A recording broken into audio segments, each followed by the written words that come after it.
ఫైనల్గా మీ గట్ని రీసెట్ చేసుకోవాలి అంటే you should follow RRR. Ma'am RRR అంటే రాజమౌళి RRR? RRR కాదు, ఇది రిమూవ్, రీప్లేస్, రిపేర్. అంటే ఫస్ట్ మీ ట్రిగర్ ఏంటి, మీ గట్ ఇష్యూస్కి ట్రిగర్ ఏంటి ఐడెంటిఫై చేయాలి.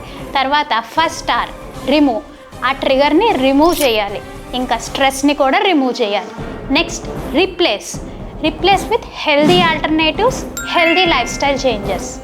నెక్స్ట్ రిపేర్, రిమూవ్, రీప్లేస్ చేసాం అయినా సెట్ అవ్వలేదు, repair with supplements under consultation. ఆ RRRకి వచ్చిన టాస్కర్ రాకపోయినా ఈ RRR ఫాలో అవటం వల్ల మీ గట్ హెల్దీ అవుతుంది.